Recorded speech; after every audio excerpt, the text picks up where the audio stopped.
Arratsaldeon da, ongi etorri, beste behin ere Landazuri Kultura Elkarteak Ignacio Aldekoa kultura etxe honekin batera antolatzen duen hitzaldi ziklora. Aurtengo bigarrena eta azkeneko urtei begira, 3. urtea. 3 años llevamos intentando desentrañar qué nos depara el futuro, intentando comprender el presente, y para todo eso es absolutamente necesario rodearnos de especialistas. Hoy tenemos con nosotros al profesor Víctor Amado Castro. Yo creo que es sobradamente conocido, pero nunca está de más trazar dos breves apuntes acerca de su trayectoria. El profesor Víctor Amado Castro es profesor en el Departamento de Historia Contemporánea de la Euskal Herriko Unibertsitatea, donde imparte clases en la Facultad de Ciencias Sociales y de la Comunicación y también en la Facultad de Letras. Además, es miembro del también conocido Instituto de Historia Social Valentín de Foronda, de esa misma universidad. Entre otras muchísimas cosas, su ámbito de investigación se centra en la historia del mundo actual a través del estudio de distintas áreas. Y sobre todo, y imagino que también entre otras muchas cosas, recordad que no es más que un simple resumen, es especialista y ha desarrollado un conocimiento profundo en temas relacionados, pues, por ejemplo, con Oriente Medio, con la historia de los procesos de construcción europeos. Y yo diría que además de todo eso, posee un enfoque de las relaciones internacionales muchísimo más amplio, porque, entre otras cosas, y es algo que cuando lo leía me parecía fascinante, ha participado en varios procesos electorales como observador internacional. Yo me imagino que solo eso daría para 3 o 4 charlas, porque no sé, ¿sigues formando parte? Sí, imagino, sí. ¿no? El próximo verano ahí me toca también. Del Cuerpo de Observadores Electorales Internacionales del Ministerio de Asuntos Exteriores y Cooperación del Reino de España. Y todo eso lo ha llevado a participar activamente, como decíamos antes, como observador electoral en procesos electorales de todo el mundo, desde Ucrania, Azerbaiyán, Perú, Zambia, Rusia, Pakistán, hasta, la última anotación que tengo es Kenia, en el 2022. 3 o 4 conferencias, seguramente, solo con todo lo que habrá dado de sí esa experiencia, pero en el día de hoy hemos invitado al profesor Víctor Amado Castro para que analice el progresivo debilitamiento del sistema internacional liberal surgido tras la Guerra Fría, ¿no? Yo me he apuntado unas palabras clave para no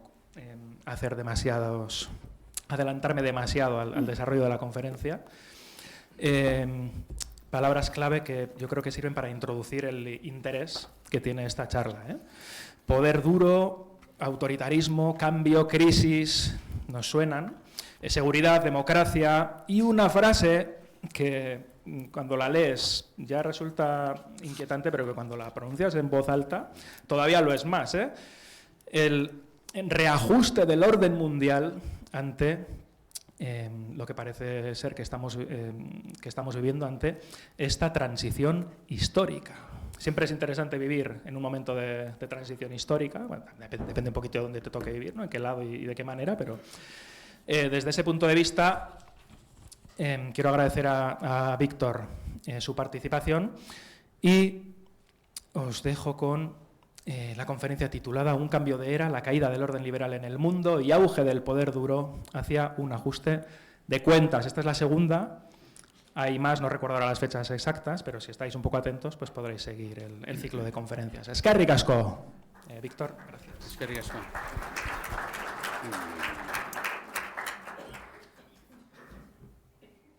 Bueno, arratsaldeon.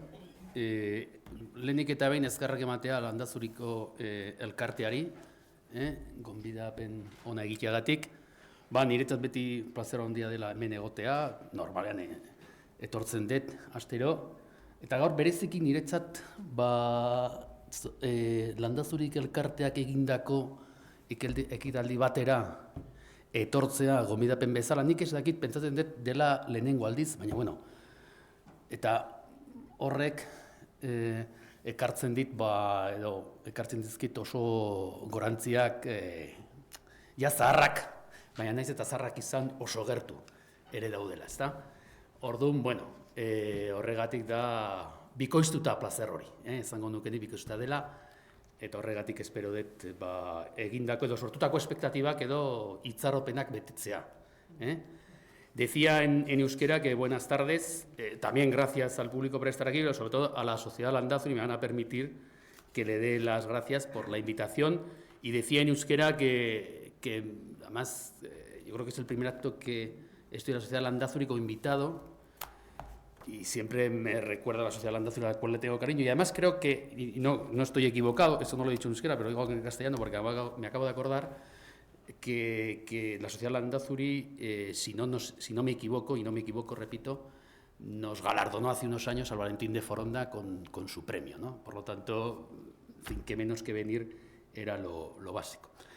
Bien, yo cuando me dijeron en este ciclo de conferencias sobre los futuros posibles y demás, pues me toca a mí hacer un poco el escenario internacional. Bien, yo voy a intentar esbozar en 45 minutos lo que es el título de esta conferencia, un cambio de era, la caída del orden liberal en el mundo y el auge del poder duro, hacia un ajuste de cuentas. Esto de un ajuste de cuentas, pues suena a lo que es, o a lo que igual puede ser, un ajuste de cuentas, en cierta manera.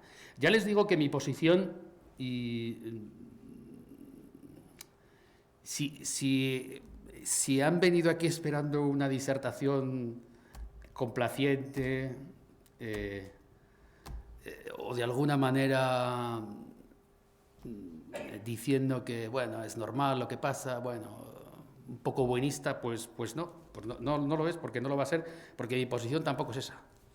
Entonces yo, cuando explico a los que me suelen soportar una vez a la semana, aquí, cuando explico las relaciones internacionales, lo primero que digo es que normalmente los que hacen las relaciones internacionales básicamente son estados, y los estados no son ONGs, sino que son entes, a través de la diplomacia, evidentemente, que lo que se dedican es a defender sus intereses. Entonces, ese es el punto de partida.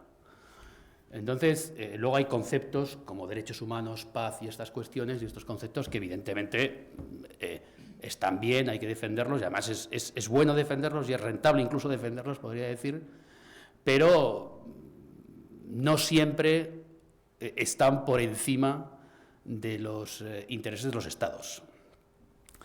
Y cuando digo los intereses de los estados, digo de todos los estados del mundo, desde el más grande al más pequeño, el que más PIB tiene al que menos PIB tiene. La cuestión es qué capacidad tiene cada estado de ejercer poder, y esa es la clave.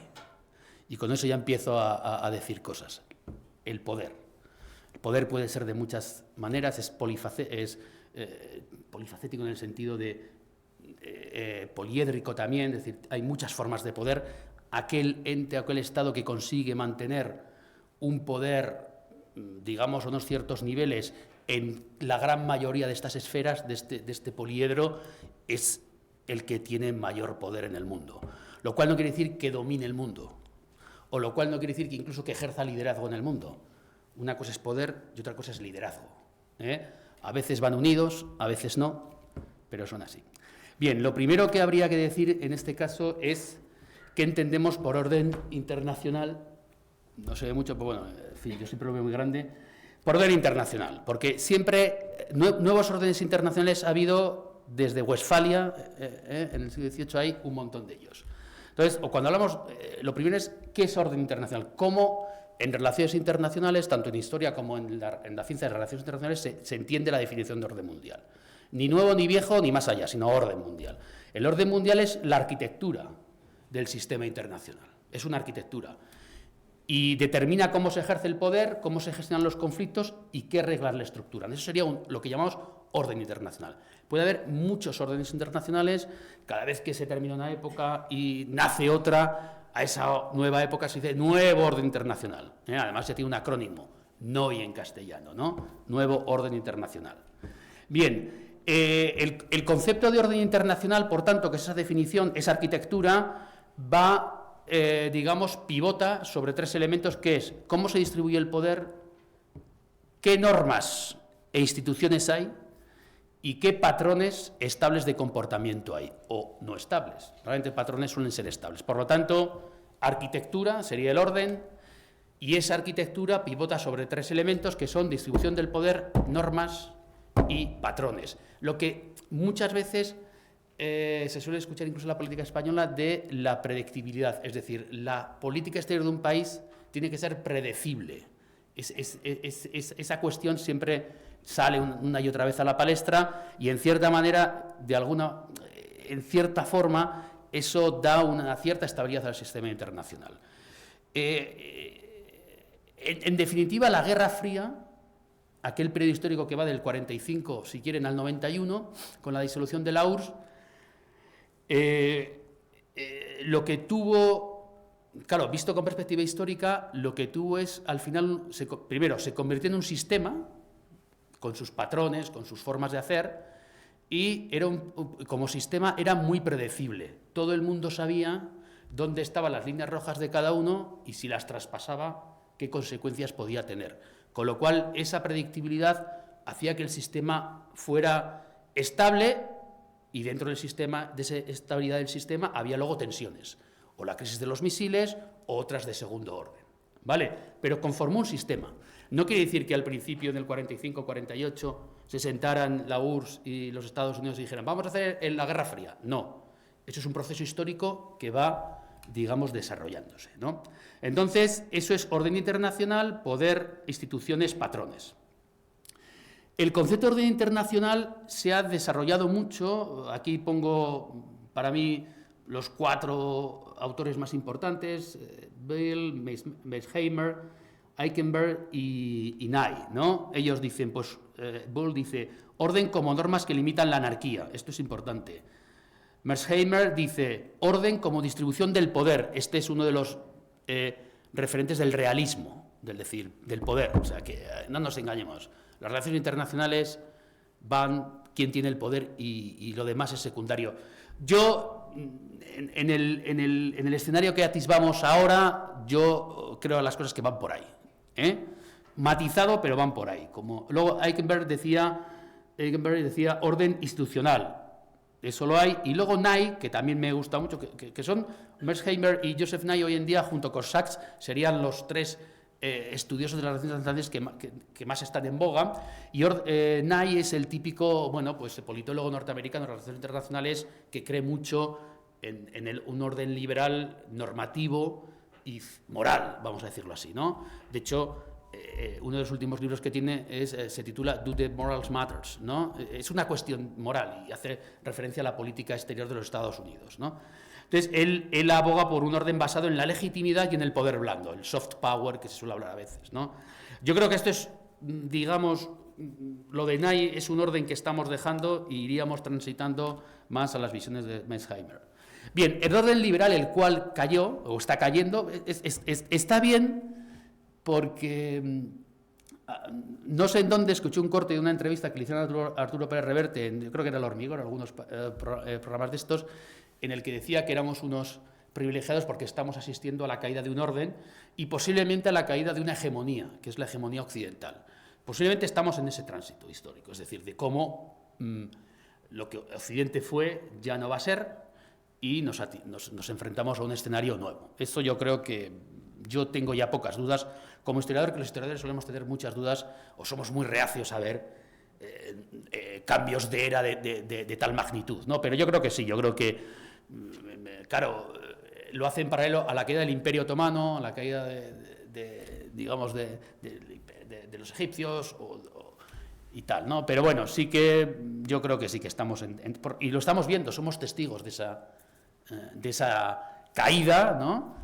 Caída desde la hegemonía, es decir, no quiere decir que ya no vamos a pintar nada, pero lo que está claro es que ya no somos, si se me permite la expresión, los amos del universo, ni vamos a hacer o no vamos a poder hacer lo que hemos querido más o menos, y ya intentaré decir cómo hemos hecho eso que hemos querido, y ahora tenemos otros elementos en el mundo, en este orden internacional, pues que directamente nos están contestando y nos están replicando, e incluso no nos hacen caso, vamos a decirlo así, esa es la visión que había antes, no nos hacen caso, incluso intentan desarrollar sus propias visiones de orden internacional, con lo cual esto es una novedad, ¿eh?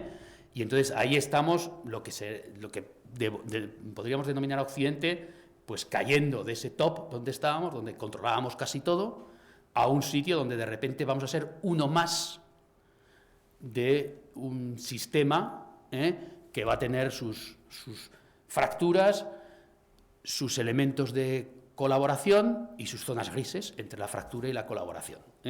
Por tanto, vamos a eso. Bueno, el orden liberal al que estamos asistiendo como CAI, esa primacía, mejor dicho, esa primacía al orden liberal, diría, va desde 1945 al 2016. Ya lo veremos por qué el 2016. 1945 porque termina la Segunda Guerra Mundial, nace el Sistema de Naciones Unidas.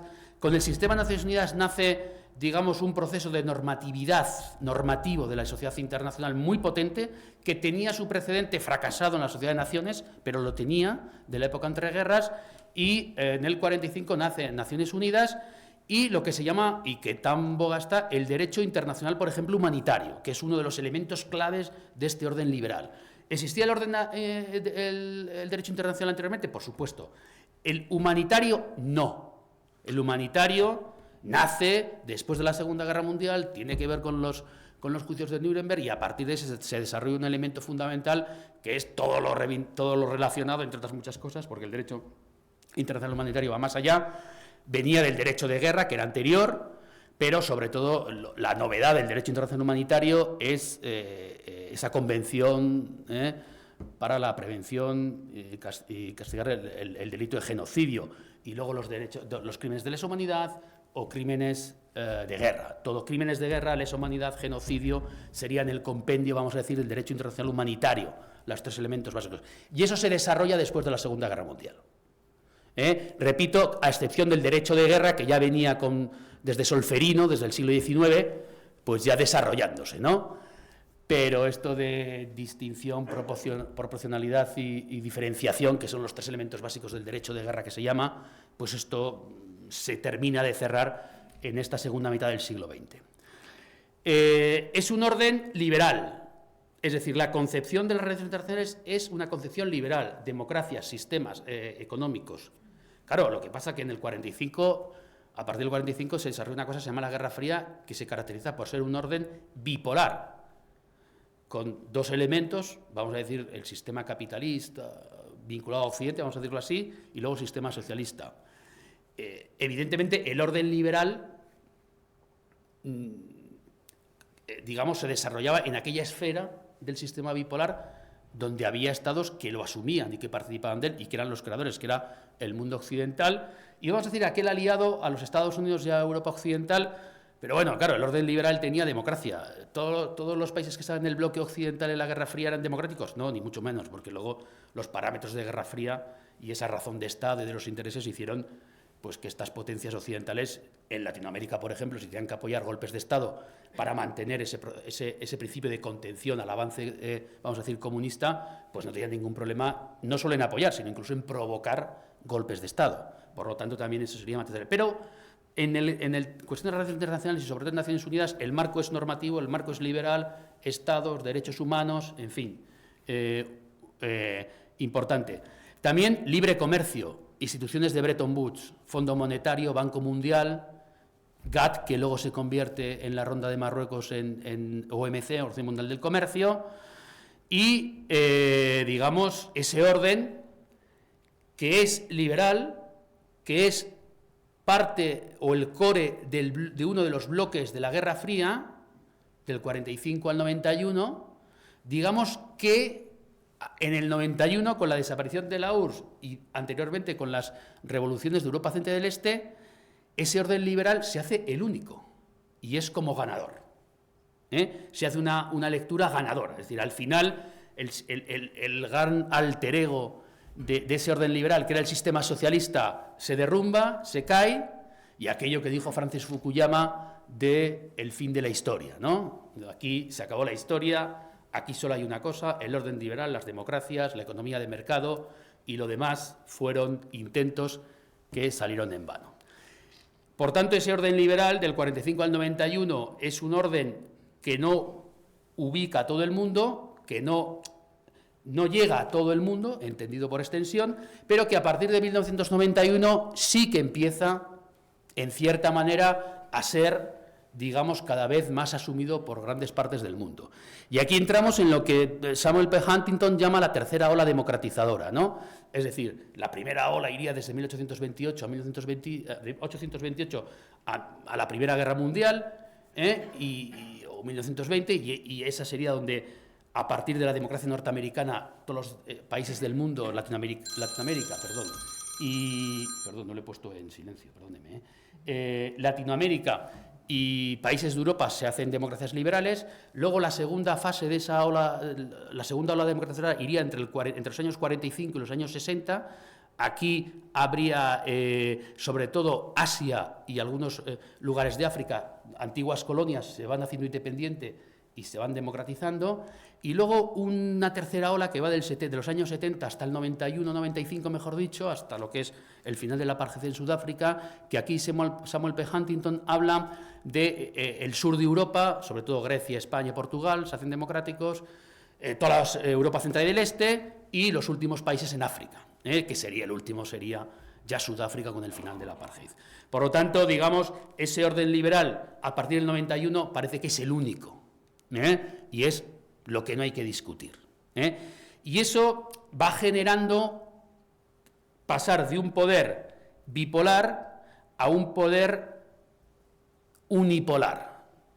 Aquí hago un poco la cronología de lo que, no de las olas de democratización, sino de lo que sería el orden liberal desde 1945, ahí hay un error, he puesto 55, pero tengo que cambiarlo, es 45, del 45 al 91, lo que les he dicho, del 91 al 2008, momento unipolar. ¿Qué quiere decir momento unipolar? Momento unipolar quiere decir, la URSS ya no existe, es Federación Rusa, entramos en esos años, ustedes recordarán, de Boris Yeltsin, de aquel Boris Yeltsin que se reunía con Clinton, se reían, bailaba, tal, no sé qué, y ahí sí que, de alguna manera, Europa, la OTAN, empieza, y todo ese modelo empieza a ser el modelo más importante, o más poderoso, mejor dicho, del mundo, y en el caso de Europa ahí empezamos con los avances de algo que va a ser luego la causa para Putin de todos los males, de todo lo que ha hecho en Ucrania, lo que está haciendo en Ucrania, de por qué se hace esto en Ucrania, es el enlargement, que se dice en inglés,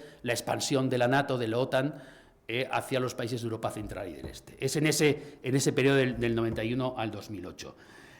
¿Por qué? Pues porque no hay un contrapeso y porque gran parte del mundo asume eso. Y además, ese orden liberal basado en el libre comercio, nada más y nada menos que se apuntan no solo Estados Unidos, no solo Rusia si puede, nada más y nada menos que se apuntan no tanto a la cuestión democrática, pero sí a la economía mundo y a la economía de mercado y a la globalización, nada más y nada menos que se apuntan países como China o como la India, o ya, cuando nacen los BRICS, otras potencias medianas como Brasil o Sudáfrica, ¿no? Por lo tanto, todo el mundo participa de ese orden liberal, bien en sus vertientes de democracia y economía de mercado, o bien, vamos a decir así, que no en democracia en el caso de China, pero sí en economía mundo, y vaya que sí participa China, ¿no? Que empieza a ser, en un proceso que en China empieza ya en los años 70, con las zonas económicas especiales, con la muerte de Mao Zedong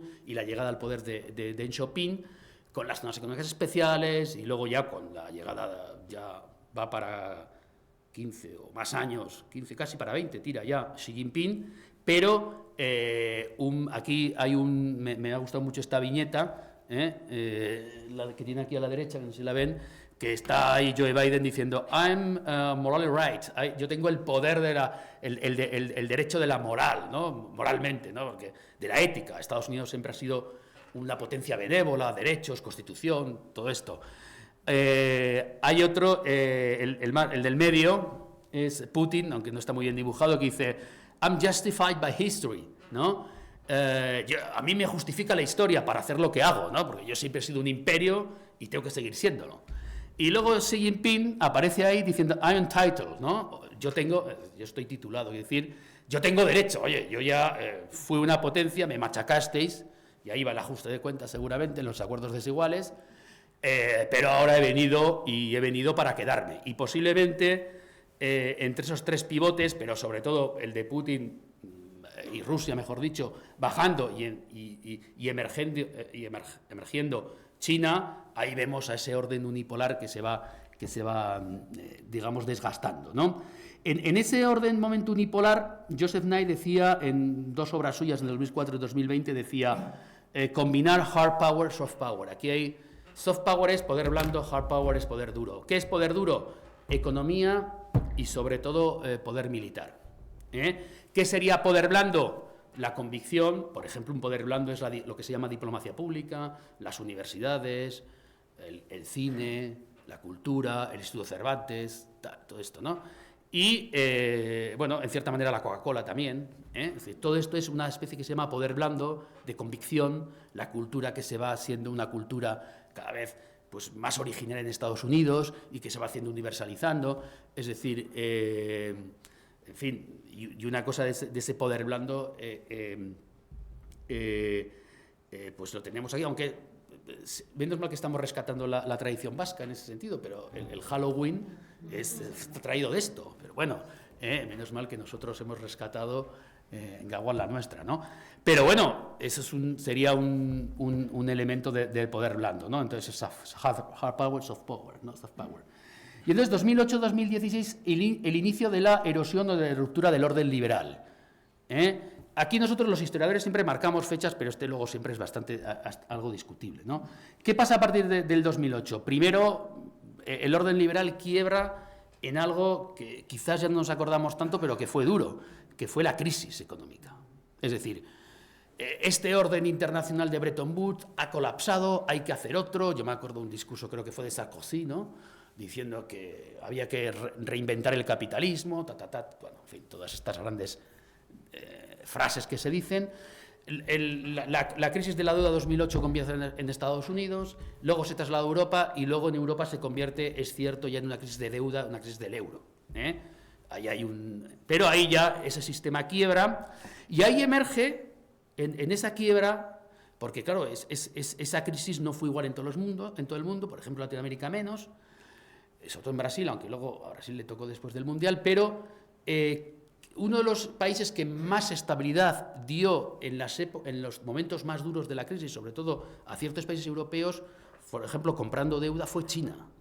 China fue un actor fundamental que entró a tope en las finanzas internacionales para estabilizar el orden, ese capitalismo que se estaba derribando, pero que ahora China decía lo de un país, dos sistemas, decía, no, este orden no se va a caer porque nos interesa que funcione, porque es la base del crecimiento de China y el crecimiento económico de China, a su vez, es lo que posibilita que China sea una potencia, la que está siendo. Por lo tanto, el mayor, en aquel momento, uno de los más interesados en que ese sistema financiero no colapsara del todo y no quebrara era China, y ahí se lanzó. Y luego, evidentemente, Estados Unidos tuvo una capacidad de recuperación pronta, y luego, repito, que se quedó en una crisis muy europea del euro, pero que, repito, donde China participó mucho. Por ejemplo, China le compró mucha deuda a España y a otros países europeos. Entonces, bueno, eso le sirvió para esa famosa prima de riesgo, ¿no? Que ya no nos acordamos de esos conceptos, pero que era todos los días una tensión enorme, ¿no? Entonces, crisis global, 2014, aquí ya empezamos con otro elemento, una ruptura a la normatividad, la invasión de Crimea por parte de Rusia. ¿Había habido otros precedentes de ruptura de normatividad? Sí, bastantes, unos cuantos. Ahora bien, tan justificados, quiero decir, desde el punto de vista de quien lo hace, de Rusia, y tan, vamos a decir, descarados y tan fuertes y por supuesto, violentos y demás, pues una anexión de ese tipo hacía años que no pasaba. Yo, de hecho, en la Guerra Fría, anexiones de ese tipo así, ahora mismo no recuerdo. Que entre un país en un estado y le coma parte de su territorio por la fuerza, así, y lo convierte en estado, no que haga lo que ha hecho Israel, hizo varias, coger y sur del Líbano, incluso los altos del Golán, ocupar y luego se queda, no, sino es porque era nuestro antes, ¿no? Quizás, mira, con Israel podría haber algún paralelismo, pero de esa manera yo no lo recuerdo. Pero esto, bueno, puede ser discutible, pero hay una ruptura de normatividad.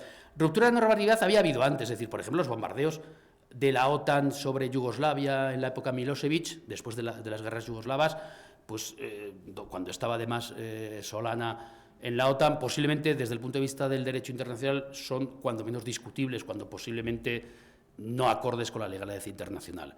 Ahí siempre se escudó uno, o se escudaban en el derecho de intervención humanitaria, ¿no? Bueno, pero ahí se entendía como una especie de actuación medio benévola, el contexto yugoslavo y demás.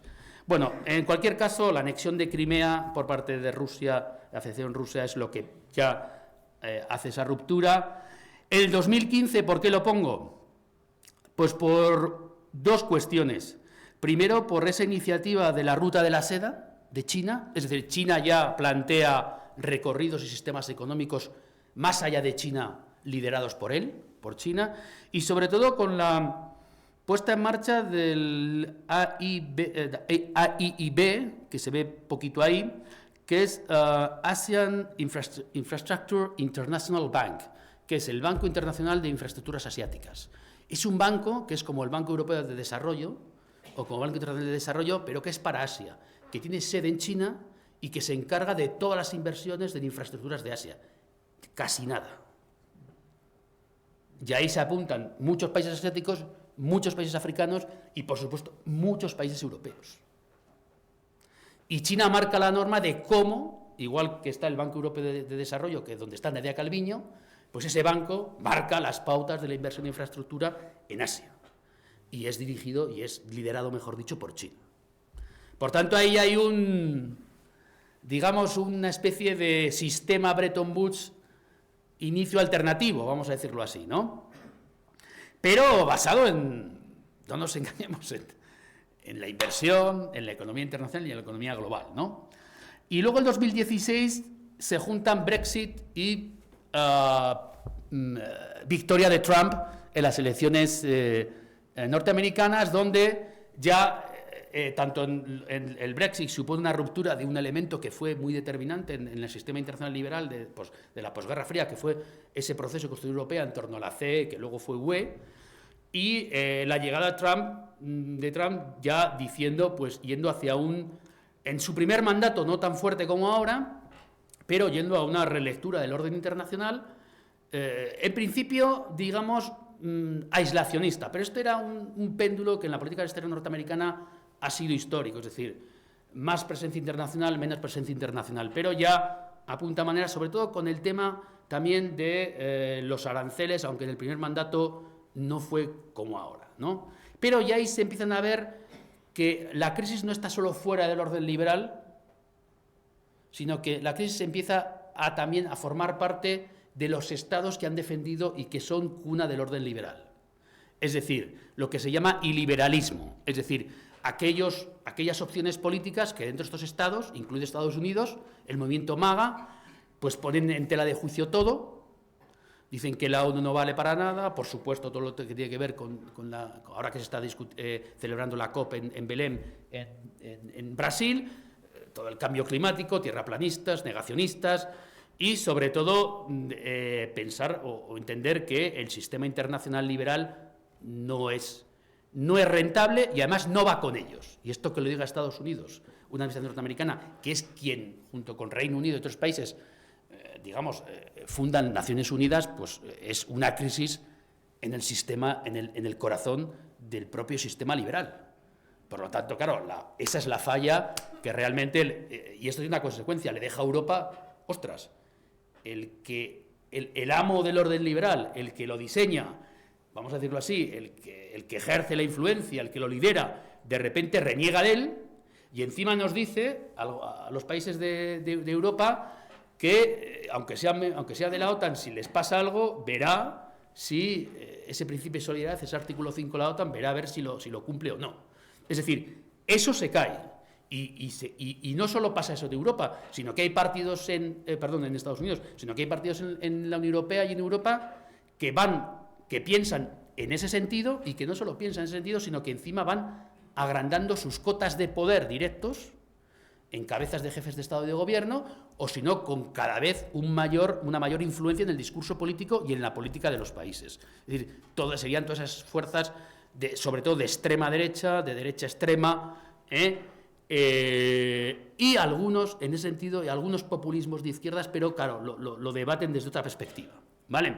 Entonces, esa ruptura del 8 al 16, en ese sentido ya no solo pasa eso, pasa el Euromaidan, pasa también la crisis de Georgia, en fin, pasan muchas cosas en el mundo que van haciendo pues que ese orden liberal ya se va rompiendo y ya entra en agonía y se rompe. Por lo tanto, causas del declive del orden liberal, pongo aquí ascenso de China e India como potencias del sur global. Luego a ver si tenemos un poco de tiempo porque hay conceptos de sur global, por ejemplo, que se utilizan hoy en día mucho, pero son conceptos tenemos una palabra en euskera muy bonita para eso, que es la usoa, que son muy grises, muy difuminados.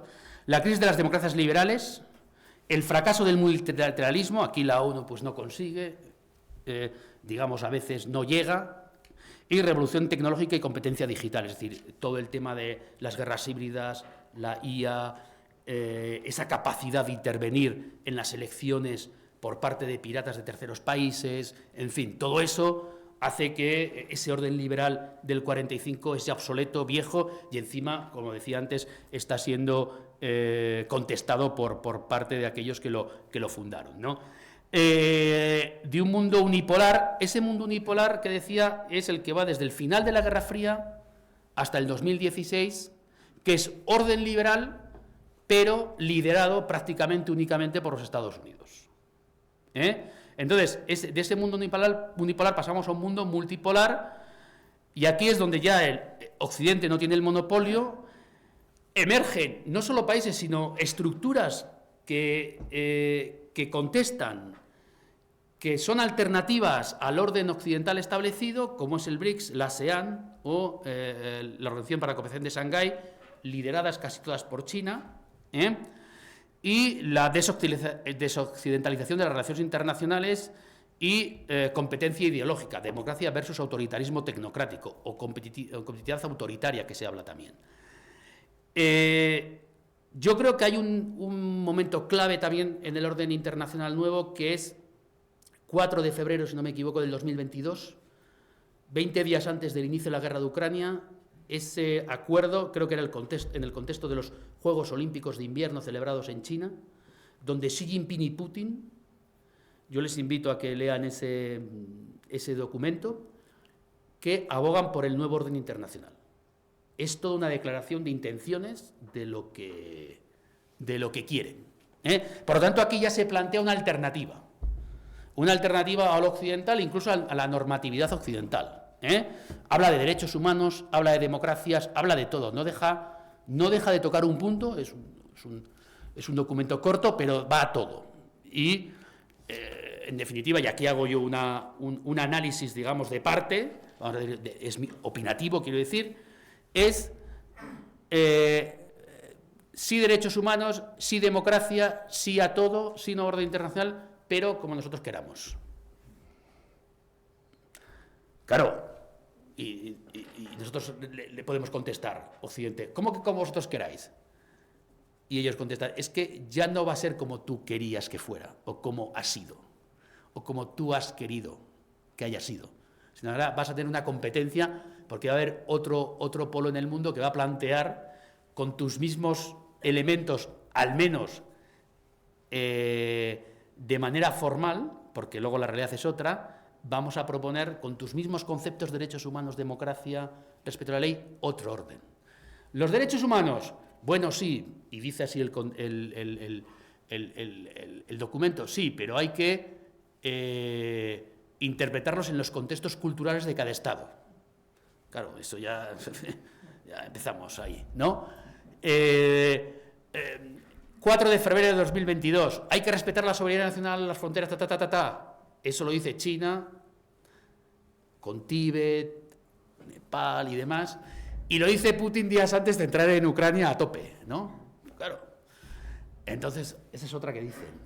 Y así, una detrás de otra. Democracia, claro, es que con la excusa de la democracia puede haber muchos modelos, y con la excusa de que no son democráticos, eso ha dado pábulo a muchas intervenciones de las potencias occidentales durante mucho tiempo. Entonces, la democracia no tiene que ser igual en todos los sitios, que vaya por barrios. Ahí también lo mismo, pues todo para ellos, es decir, ¿cómo dice? Y esto viene de China, los sistemas democráticos tienen, creo que dice textualmente, tienen que ser sistemas, son todos los sistemas democráticos, o son sistemas democráticos aquellos que provocan o que dan el bien a las sociedades. Por tanto, no todos tienen que ser igual. Dice algo textual. Lo que viene a decir es que el sistema chino es una democracia porque evidentemente da bienestar a los chinos y que, por tanto, es una democracia a su estilo, pero es democracia. Entonces, claro, aquí, con los mismos términos del orden liberal, lo que están haciendo es, digamos, interpretándolos desde otra manera para legitimar un modelo que quieren proponer, que va con su forma y con su estructura. Y sería el caso también de Rusia, sería el caso de los iliberalismos, pero no solo de esos países, sería hoy en día el caso, por cierto, de Hungría, donde hoy los marcadores de la calidad democrática en Hungría ya le están derivando a Estado iliberal, y ese es un Estado que está dentro de la UE. Y para estar en la UE hay que respetar los famosos criterios de Copenhague. Ser una democracia, respetar la economía de mercado y respetar el acervo comunitario.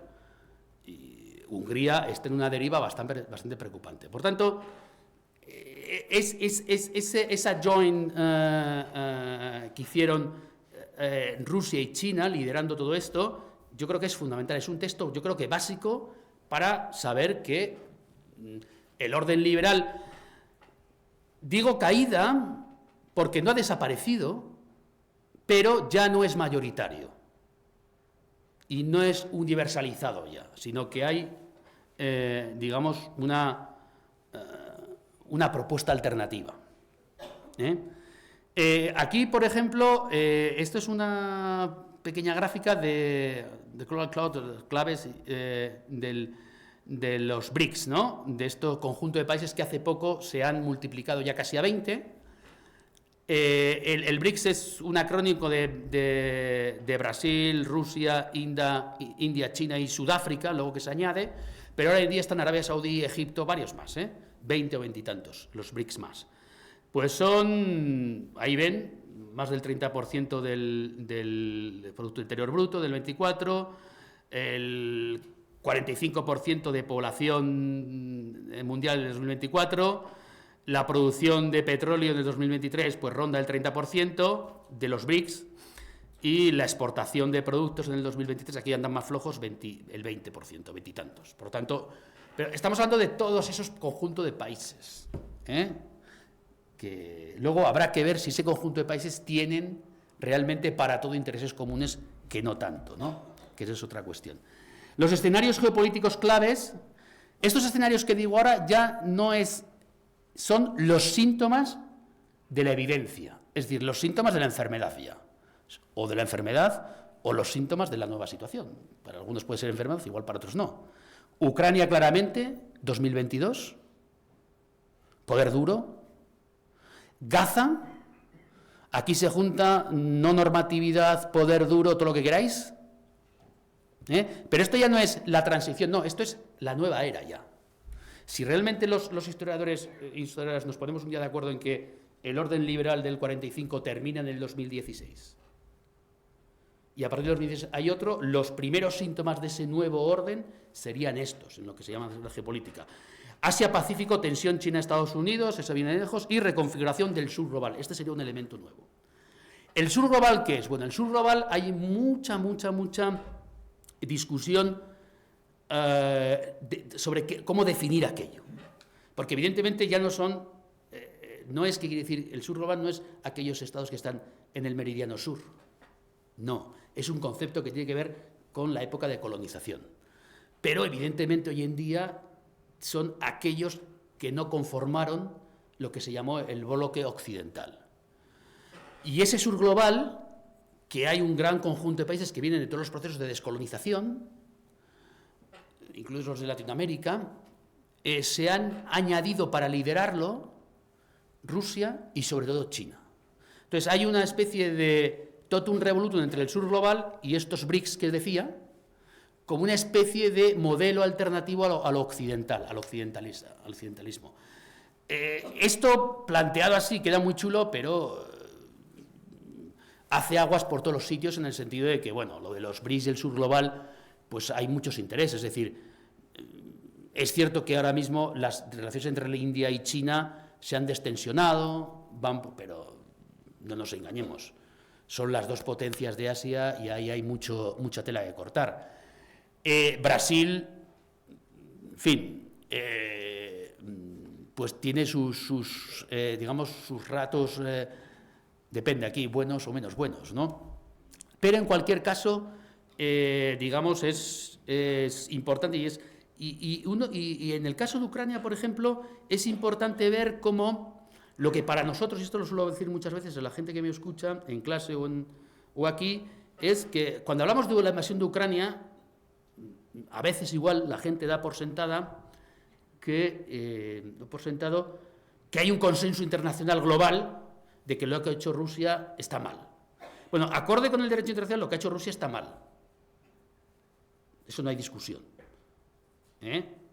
Ahora bien, cuando el secretario de Estado de Defensa Austin con Biden viaja por Latinoamérica diciendo vamos a presionarle mucho a Rusia para que lo pase tan mal que se dé cuenta que no puede volver a hacer otra cosa, lo mismo otra vez. Y propone, una de las cosas que propuso, que ha sido un fracaso, es que el sistema SWIFT de pago, que es el de las... cuando usted en el banco, unas transacciones internacionales le dicen, denme el SWIFT, ¿no? Pues es el código internacional para las transacciones. Entonces, va por Latinoamérica y le dicen muchos países latinoamericanos, oiga, eso de la invasión de Rusia de Ucrania no es un tema global, es un tema de Europa, como las guerras en Ruanda y Burundi en África, o las guerras en Latinoamérica, o las guerras en Asia.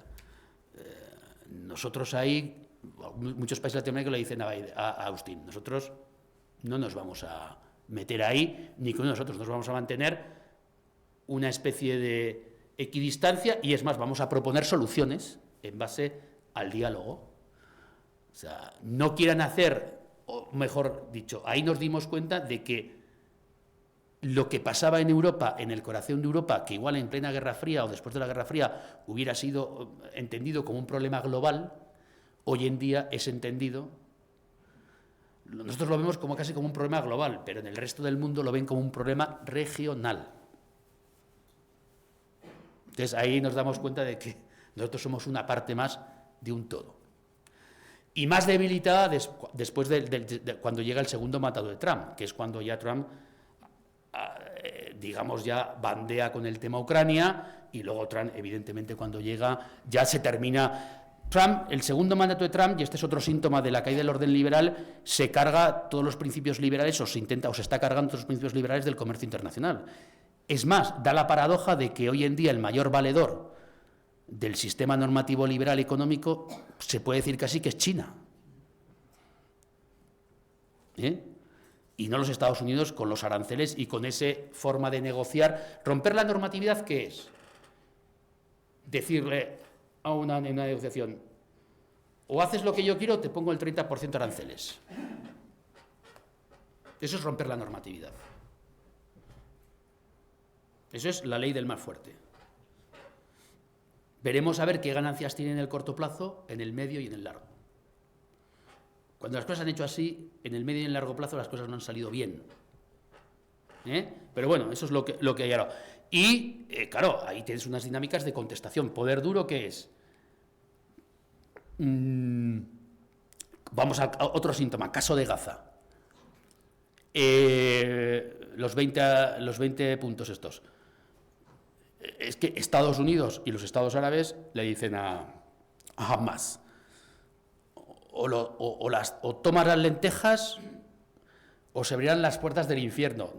No sé ya más que otro infierno, pero bueno, en fin. Pero eso no solo se lo dijeron ya, y esto es importante, Estados Unidos. Se lo dijeron en la declaración de Nueva York los Estados Unidos, Francia y los países de la Liga Árabe, a Hamas.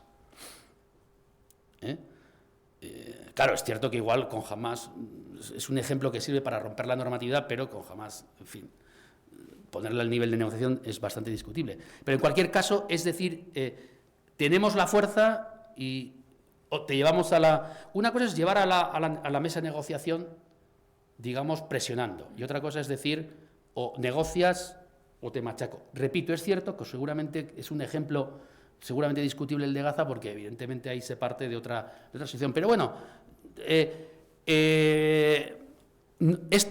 que este jueves, otro ejemplo, quizás menos conocido, creo que este jueves, si no, las cosas no van mal, mañana se firma en Washington el acuerdo de paz entre República Democrática del Congo y Ruanda, por el tema de los Grandes Lagos, la guerrilla del M23 y demás. Bueno, pues ahí fue Estados Unidos y le dijo a los dos, el AFRICACOM, que es el comando que ve todo África, le dijo todo a Trump, y Trump le dijo, bueno, a los dos, os arregláis así, firmáis la paz, yo me encargo de que como no la firméis os va a ir mal a los dos, porque me voy a preocupar yo, y por mis gestiones me quedo parte de la explotación de los minerales raros. Y llegan los dos, Tshisekedi y Paul Kagame, y dicen, fantástico, te vamos a proponer para el Premio Nobel de la Paz.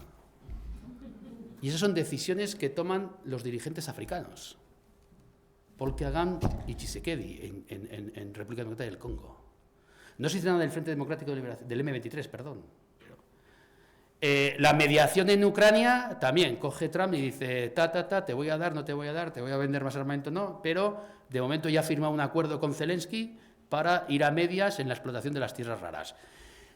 El tema de los aranceles con China, pues también ha habido ahí una especie de bajada de tensión, porque China ha dicho que va a bajar la presión sobre no solo la extracción de tierras de minerales raros y de tierras raras, sino sobre el proceso tecnológico también, que es importante, digamos, hacerlo más abierto y más. Bien, entonces, y eso lo está consiguiendo Estados Unidos mediante el poder duro, es decir, mediante la amenaza. ¿Qué quiere decir esto? ¿En algunos casos le ha salido bien? Bueno, en el corto plazo igual podemos decir que sí, es decir, ¿el infierno en Gaza es menor hoy que el de hace un mes y pico? Pues es probable que sí. Es probable que sí. Si nos atenemos al número de víctimas diarias, uno podría decir que sí, ¿no? Pero solamente si nos atenemos a eso. ¿Le ha ido bien esto para las tierras raras, el tema de los aranceles? Pues de momento China ha entrado al juego, sí. Pero claro, todo eso es a costa de cargarse el orden económico internacional y la normatividad internacional. Eso se tenía que debatir en los foros internacionales. Pero lo unilateral lo hace Estados Unidos, porque es el que propone en un momento determinado, o haces lo que yo quiero, o te meto 30% de aranceles y me da igual lo que digan los órganos internacionales, de los cuales yo fui creador. Ese es el verdadero drama que tiene hoy en día el orden occidental. O uno de los dramas, tiene algún drama más. Pero de los internos es uno fundamental. Entonces, claro, si el que ha defendido siempre el orden liberal, uno de los fundadores, ahora se lo salta el primero y encima de manera así, de manera muy clara, flagrante, ni con nocturnidad ni con alevosía, o sea, con diurno y a pecho descubierto. Entonces, ¿qué referente vamos a ser? ¿Qué referente va a ser el orden liberal? No. Eso será, pues, para... Claro, ahí hablamos de economía internacional, derechos humanos. Hombre, Estados Unidos nos podemos quejar, China, tal, no sé qué, muchos países no respetan los derechos humanos. Hombre, las imágenes del ICE del Immigration Corps, no me acuerdo, of State, no me acuerdo el acrónimo, es decir, la policía que se encarga de detener a los inmigrantes irregulares en Estados Unidos, esas formas de proceder y los derechos humanos, pues yo creo que no casan mucho. Es que en eso es en lo que hemos perdido, es decir, porque incluso el habeas corpus y demás, por lo menos un amigo mío, ahora que venía de Madrid del Ministerio de Exteriores, que he dejado el crío esta mañana y me he ido para allá, me decía, es que al menos antes se guardaban las formas, ahora ya directamente, lo de guardar las formas era una especie de decir, por lo menos había procedimiento garantista y tal, y luego las leyes podían ser más abiertas o más cerradas, pero había procedimiento. Hoy en día ya no, le cogen a esta gente. Entonces, claro, si nosotros vemos eso, porque está pasando eso, y luego, claro, ahora Trump, cuando va a negociar con los Estados Unidos, esto tiene una doble lectura, porque esto, lo que hace Trump con estas cuestiones, con el orden liberal, y sobre todo lo no normativo, nos repercute más a nosotros que a China. A China eso le va bien, porque ahora mismo Estados Unidos de Trump no tiene en su agenda decirle, como si todavía la tiene la Unión Europea, decirle a China cada vez que negocia con él, oiga, y vamos a hacer una alusión a los derechos humanos. Luego la trabajamos diplomáticamente para que cada uno pueda entender lo que le dé la gana, pero por lo menos está en el punto, ¿no? Claro, Estados Unidos hoy en día no lleva eso en la agenda, eso. Y ahí China, por ejemplo, se siente cómodo, y otros países de corte autoritario se sienten cómodos, porque dicen, mira, este habla mi mismo idioma.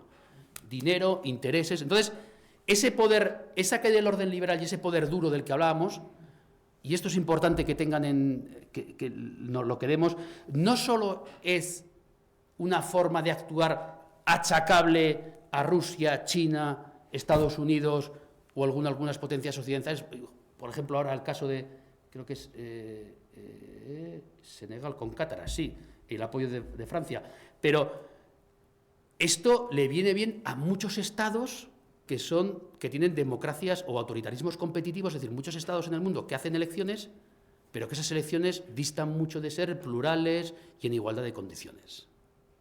Entonces, esa falta de normatividad, de orden liberal, entendido como el respeto a los derechos de todo tipo, ahí se apuntan muchos de los estados que no tienen por qué ser, digamos, potencias, pero que sí se ven cómodos en ese desarrollo. Porque va a venir a negociar alguien como Estados Unidos que no les va a poner en la agenda negociadora el tema de derechos humanos o de respetar la ley. The rule of law, que se llama, ¿no? Y nosotros, y eso me ha pasado a mí, cuando vas a los procesos electorales, yo en el 2022 salía de Kenia porque tenía que desarrollar un cargo universitario y estaba Ruto ahí, el que es ahora presidente, pero ya te decían, oiga, ustedes los europeos, ¿por qué en los procesos de negociación nos meten la cláusula de derechos humanos? Los chinos y los norteamericanos ya no nos lo piden. ¿Ustedes por qué? Digo, porque nosotros respetamos tal, nosotros nos basamos en la Unión Europea, en los derechos humanos, tú se lo cuentas todo eso. Lo entienden, pero dicen, vale, bien. Mientras nos convenga, firmamos y el día que tengamos una alternativa dejamos de firmar con ustedes. Pero claro, eso luego es cierto que casa mal, pues claro, la próxima vez, y me toca este verano seguramente ir, y ya sé cuál va a ser la respuesta cuando tengamos que negociar alguna especie de cuestión con los dirigentes después de unas elecciones para hacer el statement y les digamos, oye, los derechos humanos, y dirán, porque claro, se les suele decir, usted ya sabe que uno de los elementos básicos que tiene la Comisión Europea para establecer un acuerdo de partner económico con usted es el respeto a los derechos humanos. Y la respuesta ya se pueden imaginar ustedes cuál va a ser. ¿Por qué no se le aplican a Israel y por qué a mí? Entonces ahí tendremos que empezar, bueno, esto tal, la Unión Europea, ya sabe usted, 27, eso ya estaba firmado, en fin. Eso es lo que nos va a pasar. Entonces, esa ruptura de normatividad, prácticamente a los que peor nos va a sentar y va a ser más complicada de manejar es a nosotros, a la Unión Europea. A esto, otro problema más añadió la Unión Europea, que tiene un problema de nacimiento, y que es también la gran virtud, que es que eran 6 al principio y ahora somos 27, y que hay 27 posiciones en política exterior. Entonces, bueno, eso es otro elemento más, pero claro, esa legitimidad que podríamos tener, pues no, va a ser impugnada y con cierta razón, ¿no? Por tanto, también toda esta ruptura de normatividad es la crisis del multilateralismo. Hoy en día se está diciendo multilateral, pero realmente no va a haber multilateralismo, es decir, va a haber, digamos, áreas de influencia seguramente, ¿no? Desconfianza hacia los organismos internacionales, la ONU pues cada vez va a estar más en entredicho, aunque es cierto que la ONU está en entredicho, pero nadie se la quiere cargar. Y aquí hay uno de los elementos que entra en fricción los países del sur global, que muchos quieren, digamos, el sur global, muchos países quieren modificar dos instituciones internacionales. Una es la ONU y la otra es el Fondo Monetario Internacional. Y los BRICS e incluso el sur global, en el Fondo Internacional, en el Fondo Monetario Internacional, representan solamente el 30% del poder. Eso, evidentemente, con la capacidad económica que suponen, que es casi la mitad del mundo, eso hay que arreglar, eso no puede seguir así. ¿Por qué? Porque los tratados de Bretton Woods nacieron después de la Segunda Guerra Mundial, cuando muchos de esos países eran colonias. Por tanto, y el otro elemento que quieren mejorar es Naciones Unidas. En el Fondo Monetario Internacional, básicamente, los BRICS y el sur global están básicamente de acuerdo. Pero las Naciones Unidas ya no. Pero claro, todos lo quieren renovar. Y todos quieren tocar los famosos 5 miembros de derecho a veto del Consejo de Seguridad. Y claro, ¿quién está llamando a la puerta? India. Oiga, India tiene que estar ahí metido en el Consejo de Seguridad, además con derecho a veto. Pues ¿saben quién le está diciendo que no a India? China. China. No. Esto es un pastel que lo tenemos 5 y ahí, entonces cuando quieren meterse el dedo en el ojo, Alemania quiere también. Y, hombre, Francia y Reino Unido se callan, pero Alemania dice, Estados Unidos dice, bueno, eso hay que negociarlo, con mucho la Unión Europea, pero si están, bueno, antes era Francia y Gran Bretaña y Unión Europea, ahora solamente Francia, pero estando Francia ya es la Unión Europea, en fin. En la reorganización de Naciones Unidas ahí ya no hay un acuerdo común mayoritario, pero no total, en que hay que renovar. Ahora bien, cuando se trata de cómo renovarlo, ahí ya hay posturas súper enfrentadas, y sobre todo en cuanto se toca el Consejo de Seguridad, ¿vale? Retirar a Estados Unidos los acuerdos globales y nacionalismos energéticos y tecnológicos, es otra de las cuestiones. Ya terminando, consecuencias globales de esta caída de orden liberal. Pues declive relativo de Occidente, es decir, Occidente estamos en declive, es decir, ya vamos a ser uno más. A ver, hay que decir, claro, Occidente, si vamos al G7 todavía creo que somos G7, bueno, pero si vamos al G11, G10 y demás, Occidente todavía sigue siendo casi también el 40% del Producto Interior Bruto, del Producto Mundial Bruto, y sobre todo es el espacio que tiene casi tanta capacidad adquisitiva como el conjunto de los BRICS. Solo el mundo occidental, ¿eh? O sea que, en fin, tampoco... O sea, estamos en declive, pero no somos los últimos de la fila, ni muchísimo menos, ¿eh? Que es otra cuestión. Abandono Afganistán, fue otro síntoma en el 21, y la guerra de Gaza, lo he dicho antes, reforzamiento de las potencias regionales, fragmentación normativa internacional. Fragmentación normativa internacional quiere decir... Me van a entender rápidamente que el derecho internacional va a cumplirse depende de barrios. Es decir, si nosotros lo queremos cumplir los europeos para con nosotros, pues muy bien. Pero está un poco a beneficio del consumidor, ¿no? Y luego retorno al realismo frente al idealismo liberal. ¿El realismo qué es? Poder duro. Tienes armas, tienes dinero, tienes capacidad regional, tienes influencia, lo vas a conseguir.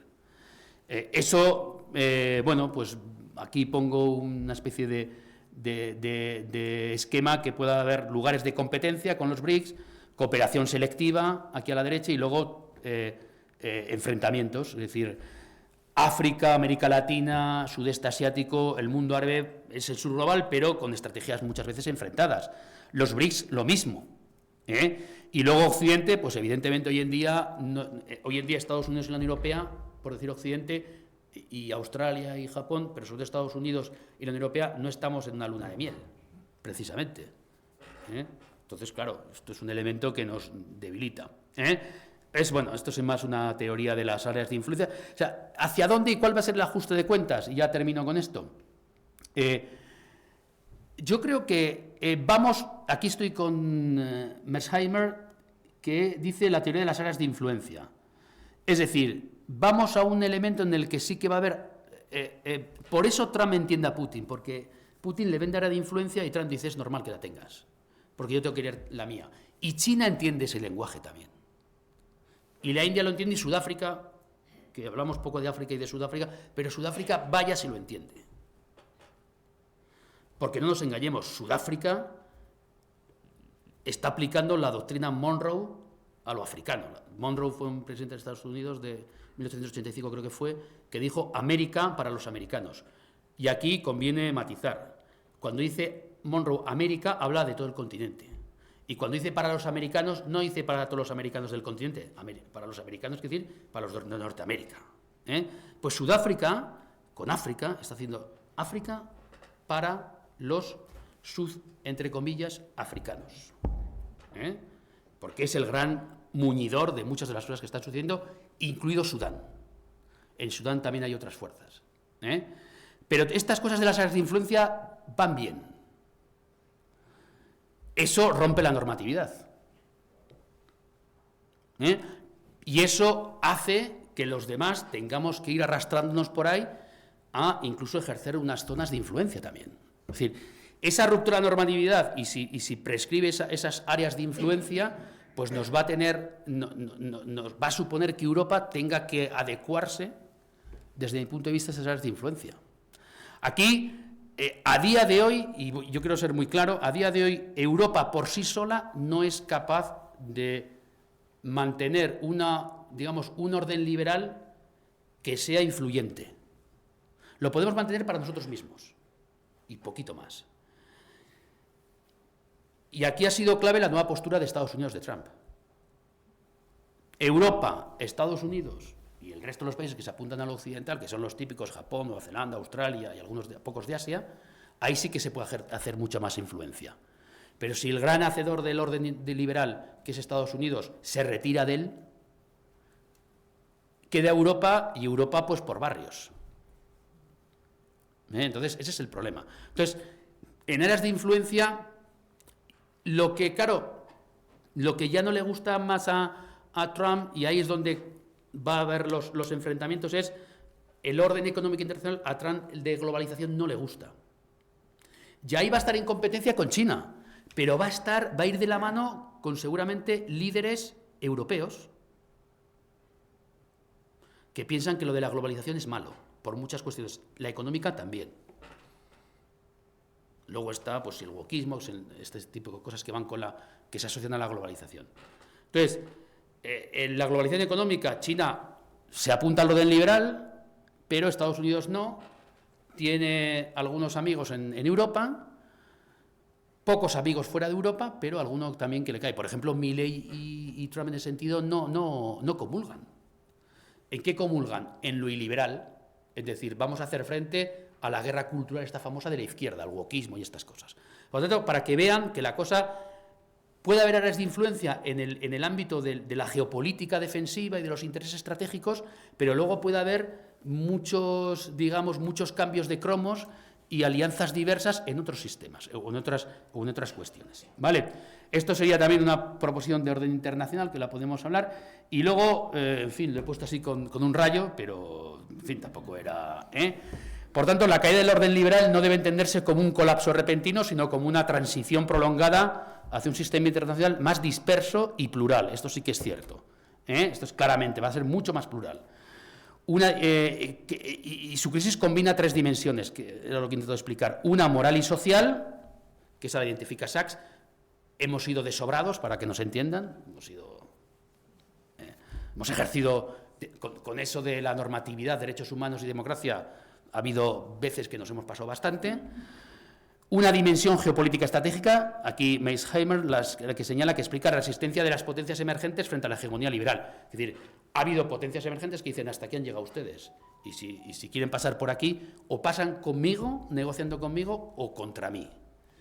Y la última, una dimensión reformista, que es la que defiende Knight, que es un politólogo todavía muy liberal y estas cosas, y que es optimista, dice, bueno, ahora lo que se plantea es la renovación del orden liberal y mediante la cooperación y el smart power, el poder inteligente, es decir, vamos a tal, ¿no?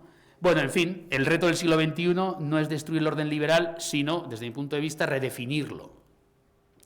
Porque yo sí que creo que el orden liberal tiene... sí que creo que tiene una cierta trascendencia en su core, en su elemento consustancial, en su elemento más, en su esqueleto, sí que creo que tiene una capacidad de ser universal, de ser universal, básicamente los derechos humanos y demás. Pero, evidentemente, eso requiere redefinirlo y cómo gestionarlo. Y eso también exige... o es difícil, y aquí viene la parte de la... Por eso me gustan tanto las charlas y dar clase, entre otras cosas, porque luego, cuando uno va a la praxis, ahí te das cuenta que todo lo que dices aquí, pues, está muy bien, puede quedar muy bonito, el orden liberal, lo normativo, la no sé qué, pero cuando tienes que tomar decisiones, y los estados toman decisiones respecto a sus intereses, entonces es cuando tienes que establecer prioridades. Tomar una decisión es elegir. Y entonces, cuando tú abandonas Afganistán y decides sacar, esto a mí me tocó personalmente, decides sacar a los militares españoles y te llama el traductor que estuvo conmigo y los traductores que estuvo conmigo y su familia, te llaman a tu teléfono, porque yo en este caso le di mi teléfono personal, diciendo que gestiones del Ministerio Exteriores, que les metan en las listas para sacarles, porque los talibanes los tienen marcados, eso... ahí la normatividad se rompe. Yo no le contesté a este traductor mío, no, mira, vamos a hacer todos iguales, tal, no sé qué. No, le dije, sí, llamé a quien pude. Lo sacaron. Pero... y eso a nivel muy personal, a nivel muy local, muy cercano, es una decisión que posiblemente haya dejado fuera a otros, que yo no conozco. Eso es así, porque estamos hablando de espacio y de tiempo. El que hayan venido 15 de una familia, que fueron los que son de esa familia, 15, y fueron las familias directas, la familia directa, eso ha hecho que otros 15 no vengan, y multiplica por países.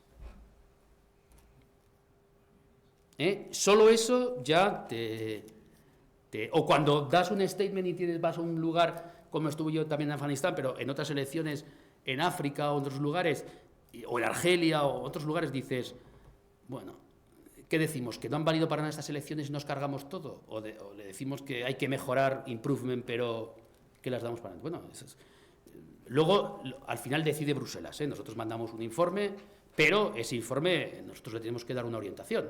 Entonces, cada vez que tomas una decisión, ¿qué decimos? ¿Nos cargamos las elecciones en Afganistán como cuando estuve?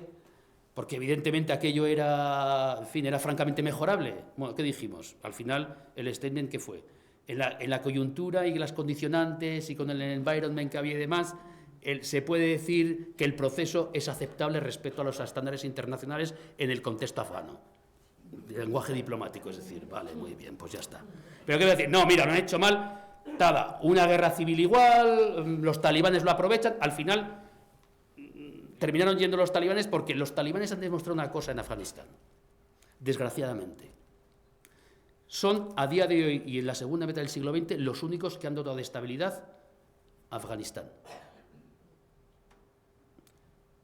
Es decir, como me dijo un militar norteamericano en Kabul, la cuestión es que la porquería no salga de Afganistán. Y muchas veces, por muy duro que suene, esa es la decisión, y porque ahí nos jugábamos la seguridad. Y los talibanes, ya en los acuerdos de Doha, firmaron que aquello de tener Al-Qaeda y tal, y patrocinar el terrorismo internacional se iba a acabar, porque les dijimos, y les dijo Estados Unidos, porque como volváis a las andadas, otra vez.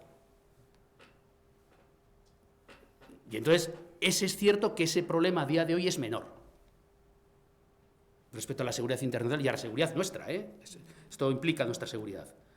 Ahora nosotros lo que tenemos, desde mi punto de vista, ahora, el mayor desafío securitario que tenemos los europeos ahora mismo es lo que está pasando en Mali, en el Sahel, claramente, y especialmente en Mali en estos días. Que eso es y eso sí que es un área que nos implica. Claro, pero ahí hay que tomar decisiones. Esto es lo que hay desde mi punto de vista. Muchas gracias por la atención y quedo a la disposición de sus preguntas si las tienen. Espero que les haya gustado e interesado.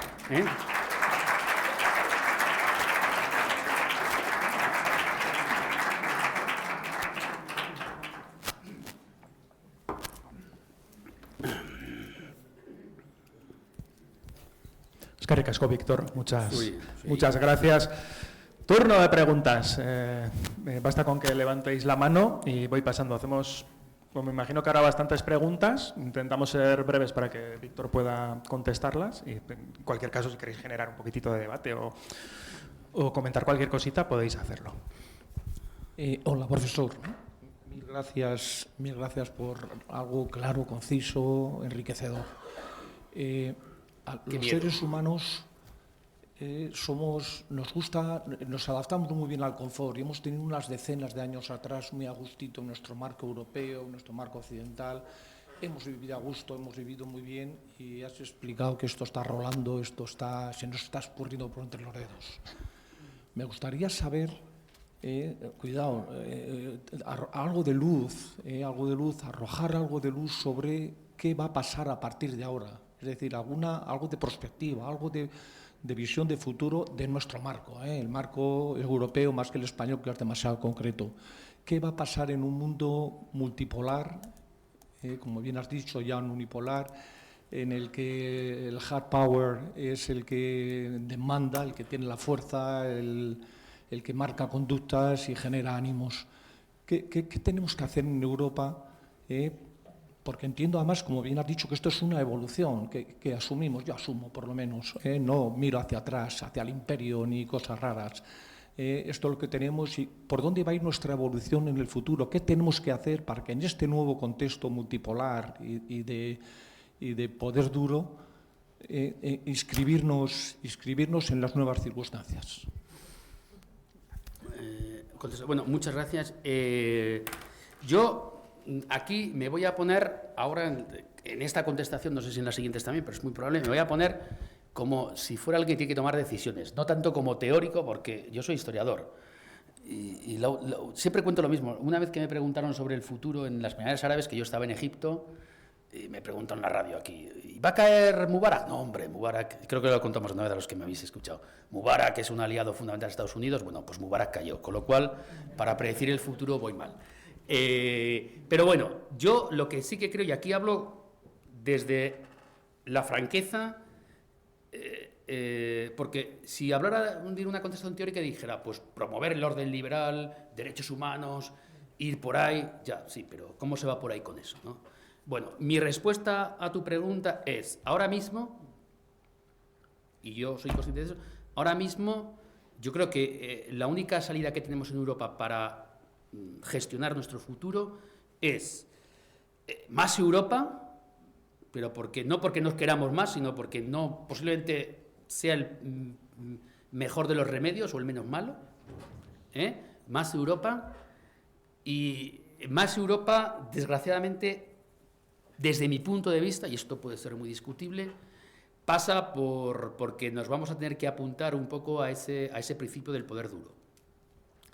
No un poder duro, y aquí sí que soy muy partidario de Joseph Nye, del Smart Power, es decir, poder duro, pero con inteligencia. Es decir, poder duro no pensando tanto en ser ofensivo, sino en tanto ser respetado y tenido en cuenta.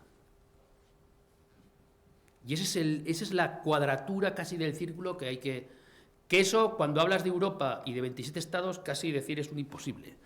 Casi digo cuadratura, pero es difícil pensar que hoy en día, si queremos, que yo creo que tenemos que liderar ese orden liberal, esa transformación, ya no es mayoritario, más Europa y hacernos más respetar, eso nos lleva a fortalecernos más, voy a ser claro, en el ámbito de la defensa. Eso yo no veo hoy en día, no veo que con el discurso solo vayamos a ninguna parte, ni con la diplomacia solo. La diplomacia entendida como el ejercicio únicamente de la diplomacia, de ir a los foros, Rusia, desde mi punto de vista, esto es muy opinativo, es decir, es muy opinión personal, pero Rusia tiene que saber que si tiene alguna habilidad contra Europa, le puede salir caro. Nos sale caro a los dos, pero a ellos sí les va a salir caro. No va a ser Ucrania. Si vis pacem para bellum, bueno, es un poco... Yo, desgraciadamente, es lo que pienso. Es lo que pienso. Que el 5%, si me dices en defensa, bueno, eso ya sabemos por qué lo pide Trump, para que nos lo gastemos en él ahora mismo. Pero hay mucha gente que piensa, no igual que yo en este sentido, pero yo es que la diplomacia con Putin para las crisis no la veo. La veo para mezclar poder duro, o lo que dicen ahí, smart power, decir, vamos a escuchar, ¿cuáles son las demandas tuyas rusas? Tal. Bueno, pues hasta aquí podemos llegar, hasta aquí no. Claro, lo que pasa es que hasta aquí podemos llegar, hasta aquí no.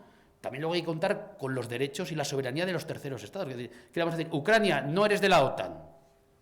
Sí, ahí podemos decir, porque con que uno vete la entrada de Ucrania en la OTAN, ya no es. Pero claro, también hay que pensar, tener en cuenta nosotros los europeos que defendemos la normatividad, ¿qué piensan los ucranios? ¿Qué piensan los georgianos? ¿Qué piensan los rumanos o los moldavos? Y tenemos que ser conscientes de que Rusia está, mediante guerra híbrida, está interviniendo en procesos electorales. Y eso es una realidad. No es un cuento chino. Es la realidad. Y para eso hay una parte de la defensa que va a ser... Yo soy consciente, lo he dicho mil veces, de mi hijo tiene 11 años. Yo sé que le va a tocar hacer la mili. Hoy Bélgica manda una carta a sus jóvenes de 17 años diciéndoles que les invita a hacer el servicio militar. Vamos a un tiempo en esa historia. Y si somos inteligentes en este tiempo, en muchos sentidos, seguramente nos habremos ganado mucha tranquilidad en el futuro.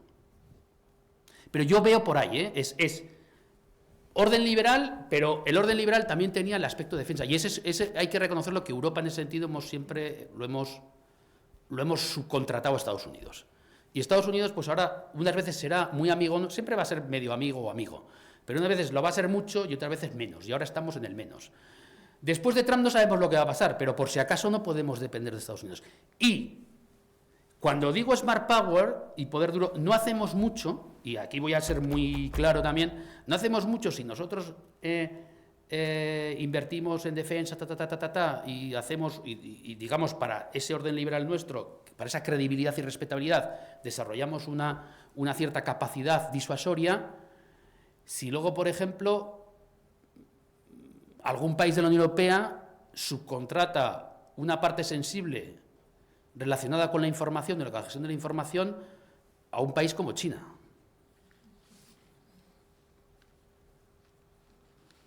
Esa que decía antes en algunos ámbitos vamos a ser, digamos, compañeros o vamos a colaborar y en otros vamos a ser más competitivos. En el caso de China es claro, con China, en tema de tecnología alta, comunicación sensible, satelital, seguridad y demás, tenemos que desarrollar los europeos nuestras propias tecnologías, y está claro que es más fiable. Nosotros es mucho más fiable los Estados Unidos y tenemos mucho más trabajo de comunidad de inteligencia con Estados Unidos que con China. Y China, cada vez que metas a China en algún sitio, es decir, estoy hablando de Huawei, y eso, para mí, y de hecho la Unión Europea está muy mosqueada con eso, para mí es un error que debilita, para mí. Para mí, por tanto, ahora hay que abrirse las oportunidades con China. Sí, está el rey en China, muy bien, pero con China hasta aquí, y hasta aquí sin problemas, y lo que venga, pero a partir de aquí, no. Eso es mi punto de vista. Y con Rusia lo mismo, cuando llegamos hasta aquí tal, pero hasta aquí no. Venía con gente de Madrid ahora que pertenece a la comunidad de inteligencia. Sí, los países que más espían hoy en día, industrial, son China y Rusia. Los dos, en el top. Y en España. Los dos. Entonces, bueno, hay que jugar, tenemos que saber jugar a eso también. Es decir, pues claro, lo que pasa que ahí, bueno, ahí ya son decisiones muy políticas, pero... Entonces, no sé si he sido claro en la respuesta, me he alargado mucho, pero yo creo que vamos por ahí. Sí. Bueno, mi pregunta también va a ser sobre el futuro, quizá rozando con la ciencia ficción, aprovechando un poco la última parte de su respuesta. ¿Usted no cree que podríamos ir más bien hacia una nueva unipolaridad, que es la unipolaridad de la inteligencia artificial, de las nuevas tecnologías? Perdón, inteligencia artificial, sí, vale. Las nuevas tecnologías, es decir, todas estas guerras que son premonitorias ahorita, guerras comerciales por las tierras raras, la guerra de los chips de Nvidia, o sea, todas esas cosas nos hacen presumir que vamos hacia un orden mundial unipolar de nuevo, pero en este caso no de los estados, sino de la inteligencia artificial y de esas nuevas tecnologías. Las criptomonedas, por ejemplo, no son una inyección más potente que Bretton Woods para cambiar el patrón monetario internacional. Sí. Vamos, yo ahí creo que se confunde una cosa. Unipolar yo creo que no vamos. Y lo que usted hace referencia son las herramientas. O sea, las herramientas del mundo van a ir por ahí. Lo que pasa que, ¿quién quiere ser ahora el mayor banco de criptomonedas o el mayor líder de criptomonedas del mundo? Y ha hecho una ley para ello. No. ¿Quién quiere ser? Estados Unidos. ¿Y quién está detrás de ese negocio? Claro, porque aquí luego hay otra cuestión. La nueva forma de hacer política, ese poder duro, es un poder también en cierta manera desvergonzado, sobre todo en Estados Unidos. Porque a la vez que se ejerce ese poder duro, se ejercen negocios, y negocios no para Estados Unidos, sino para las familias de algunos estadounidenses, que es cosa distinta. Entonces, quien está lanzando la mayor inversión en criptomonedas de Estados Unidos es una empresa relacionada con Trump. Y Estados Unidos está desarrollando una legislación para ser, digamos, el referente del sistema cambiario en criptomonedas. Que, por cierto, es lo que los BRICS están intentando hacer. En este caso, hace mucho tiempo que ciertos países quieren cambiar el patrón, digamos, el patrón dólar en el comercio internacional. Y algunos lo quieren hacer en criptomonedas. Y ahí están la Organización de Cooperación de Shanghái y los BRICS más 20 y todo esto. El otro, en la última reunión que tuvieron, la creación de lo que quiere ser una alternativa al patrón oro iría en criptomoneda. O el patrón dólar, perdón. Estados Unidos, ¿por qué es potencia internacional también? ¿Por qué es potencia económica? ¿Por qué se puede endeudar tanto? Porque tiene un elemento de competitividad que no lo tiene nadie en el mundo, que es que el comercio internacional básicamente se hace en dólares, y sobre todo el comercio energético, dólares, petróleo sobre todo, dólar Brent que se llama, ¿no? Eso hace mucho tiempo que muchos países, y por ahí va lo del ajuste de cuentas, se lo quieren cargar, porque eso sí que le da fortaleza a Estados Unidos. Mientras eso siga, Estados Unidos tiene mucha fortaleza. Si hay un método alternativo para hacer esas transacciones internacionales que no sea el dólar y que no dependa de Estados Unidos, ahí sí que ahí estás dando un buen embate a uno de los elementos claves de la hegemonía estadounidense en un mundo multipolar. Es decir, un mundo multipolar no quiere decir que Estados Unidos no es menos, sino que otros países han llegado prácticamente a su nivel, pero yo diría que Estados Unidos sigue siendo la potencia número 1. Lo que pasa es que tiene China que le sopla la oreja mucho. Y luego otros países que van muy detrás. Es decir, el orden multipolar quiere decir que ya Estados Unidos por sí solo tampoco puede. Y lo hemos visto en lo de Gaza. Estados Unidos ha ido con poder duro. ¿Pero qué hizo? Porque ahí lo han interpretado muy bien la administración Trump. Una mezcla entre buena visión política y geopolítica y negocios familiares.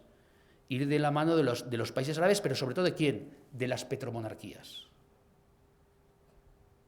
¿Hubieran sido posibles los 20 puntos y todo lo de Hamas si no hubiera estado Qatar y sobre todo las petromonarquías con Estados Unidos? Hubiera sido bastante más difícil. No sé si imposible, pero bastante más difícil y menos creíble. Entonces, lo que dice usted son las herramientas en las que el nuevo orden multipolar va a actuar, que son criptomonedas, inteligencia artificial. Sí. La guerra de Gaza se ha hecho con inteligencia artificial por parte del ejército israelí. Y lo mismo está haciendo los ejércitos ahora de China y lo mismo Estados Unidos. Es decir, evidentemente va a ser un elemento. Y por eso Estados Unidos en ese aspecto tiene mucho que hacer. En la Unión Europea tiene mucho que hacer. La Unión Europea es una potencia comercial, pero tecnológica todavía no está a la altura que debiera estar. Y ahí es uno de los elementos donde hay que invertir. Y eso también yo lo considero, eso me imagino que ya Pedro Sánchez lo sabe, pero si no le doy una pista.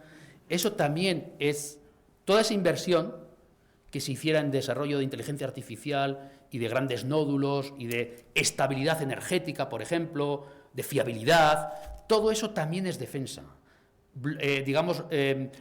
Armored, me sale en inglés, acorazar o blindar todos los sistemas de inteligencia artificial, todos los elementos claves para un país, desde la electricidad, la navegación aérea, todo esto es fundamental. Y eso es invertir en defensa también, ¿eh?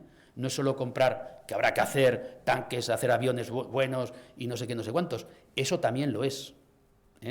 Eso también lo es. Entonces, esos van a ser elementos que definan a las potencias. Pero no veo, todavía no veo el día que más le gustaría a Elon Musk que nos gobierne la inteligencia artificial como un poder. Es decir, no hay que confundir los instrumentos con los que los manejan. Y lo que ha dicho usted son instrumentos que son claves hoy en día. Y que lo van a ser más, no en el futuro, sino mañana, pasado y en otro día. Desde mi punto de vista, siempre, claro. Zorionak aurkezpenagatik. Voy a centrarme, o sea, me ha encantado la presentación, pero he visto que era muy estatocéntrica. Entonces, un comentario sobre otro agente, que vamos a llamarlo no estatal o con vocación estatal, que es el yihadismo, ¿no? Todos nos acordamos del 11S. Entonces, si lo ves, has comentado el Sahel, entonces si puedes comentar todavía, se trata de una amenaza netamente iliberal, o sea, o antiliberal, te quiero decir que es teocrática, etcétera, y bueno, podemos ver el caso en Europa, en Rusia y en China también, sobre todo en China y tal, hay 16 millones de musulmanes en el norte, ¿no? Y sí que hay mucha actividad con los yugures, etcétera, pero ¿ves que puede ser un área de, vamos a decir, futura de colaboración? Y si ves algo parecido a lo que pasó en 1991 con la invasión de Kuwait, en la que es precisamente bajo el paraguas de la ONU que se pone en marcha lo que todos recordarán como tormenta del desierto. Sí, tormenta del desierto. Sobre todo teniendo en cuenta que España sigue en nivel 4 de actividad terrorista precisamente. No, España y casi todos los países. El CITCO el otro día también marcaba 4. España y varios países europeos. Yo creo que el yihadismo global está de capa caída, el global. Pero el yihadismo como fenómeno sigue. Lo que pasa es que se ha transformado. Es cierto, y me alegra mucho tu pregunta, porque he hecho una visión muy estatocéntrica, porque, en fin, tampoco da para mucho, pero cuando hablamos de orden internacional, los actores por excelencia son los estados y los organismos internacionales, pero también hay actores no estatales, que son desde el terrorismo internacional en sus diferentes fenómenos o las mafias. Fijaros ahora todo lo que está pasando, las mafias de la droga y tal, ¿no? Entonces, ¿el yihadismo hoy en día estamos en nivel 4 en Europa? Sí.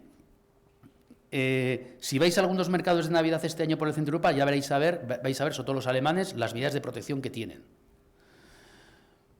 El yihadismo, y en este caso hoy en día quien está más fuerte en ese mundo es Al-Qaeda y sus matrices, por ejemplo, la Junta de Protección de los Musulmanes del Islam y los musulmanes en Mali, están intentando ahora mismo, la partida se está jugando en Mali.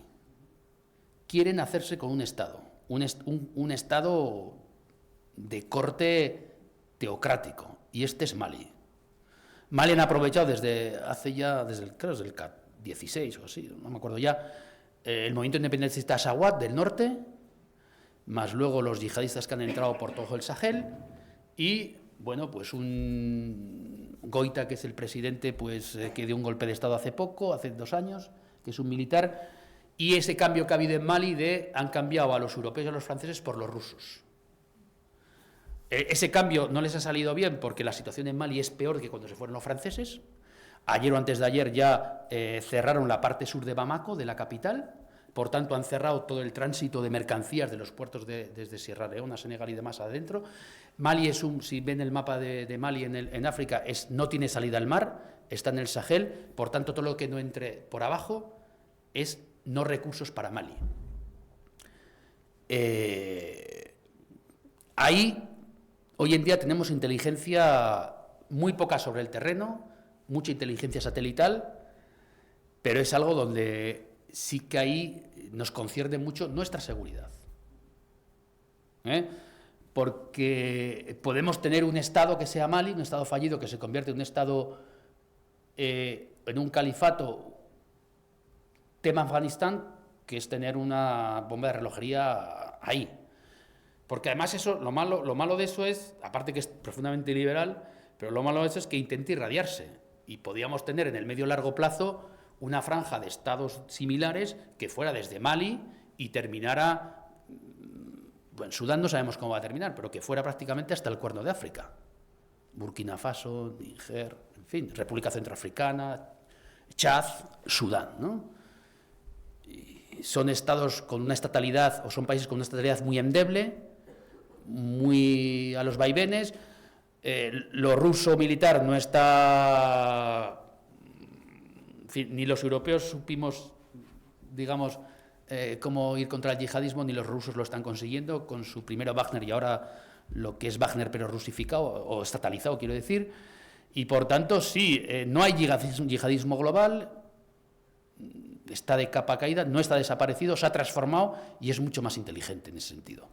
Y ya hay, el modelo Daesh yo creo que es el que se ha impuesto, es decir, el modelo primero fue el de Al-Qaeda, que era mucho más global, el de ISIS ya fue un califato con territorialidad, ya dijeron aquí la clave es tener un territorio y un estado del que poder tirar. Y ese fue el avance que hizo el Daesh y Al-Qaeda, que cuando el Daesh estaba arriba, Al-Qaeda, porque hay una competencia entre yihadismos, cuando Al-Qaeda estaba arriba, Daesh estaba arriba, Al-Qaeda estaba abajo, 2016 creo que fue, sí, 2014 fue cuando más o menos cae Daesh, y va cogiendo fuerza el Al-Qaeda en el Sahel, sobre todo en el Sahel. Pero luego está en Asia Central, en competencia aquí con los talibanes. Tanto el Daesh como Al-Qaeda en Asia Central, que ha intentado meterse en Afganistán, los talibanes los han machacado. Eso es una de las garantías que se les sacó a los talibanes cuando firmaron los acuerdos de Doha. Porque hay competencia en ese islamismo, es decir, tanto en los grupos terroristas como en el islamismo. Por tanto, ahí no debiéramos olvidarlo y sobre todo para la Unión Europea, pues tenemos que monitorizar, como se dice en estos casos, mucho la situación en el Sahel. Y luego el terrorismo es un fenómeno que en cualquier momento nunca ya va a ser imposible que volvamos a ver otras torres gemelas o similar. Hay células durmientes, las hay en el País Vasco, las hay en España, las hay en Alemania, las hay en Bélgica, porque hay caldo de cultivo. Y porque el salafismo tiene penetración en ciertos segmentos de la sociedad islámica, muy minoritaria, pero muy activa. Desde Said Qutb, esas lecturas y demás, esos procesos de radicalización, ¿cómo se dice? No se llama, las fuerzas de seguridad del Estado no le llaman lobos solitarios, le llaman convencidos o algo así, no me acuerdo, manejan otro nombre. La gente, ¿qué? No, es otro nombre, ya me vendrá. Entonces, la gente que se va radicalizando a sí mismo por medios, por ordenador y demás. Entonces, eso sigue estando, pero evidentemente, por lo tanto, también es un actor internacional que tenemos que tener en cuenta. Claro, lo que pasa es que el orden internacional también va por qué es lo más grave. Ahora tenemos Ucrania hemos tenido Gaza y demás, que nos implicaba mucho a los europeos, pero no les implicaba tanto, sobre todo Ucrania, a los latinoamericanos o a los asiáticos. Es decir, lo de Ucrania lo vivimos mucho nosotros. Entonces, ¿hemos vivido la crisis de los Rohingya en Myanmar hace unos años nosotros muy así? No.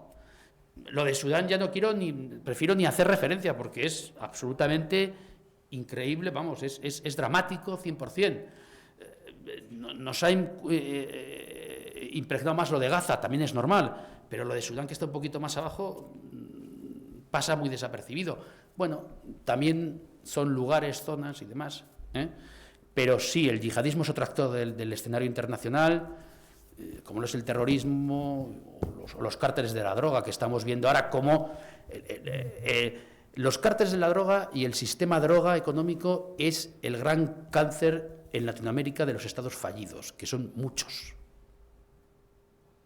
Y es la excusa y realidad que está cogiendo la administración Trump ahora mismo para intervenir casi directamente en situaciones políticas de ciertos países.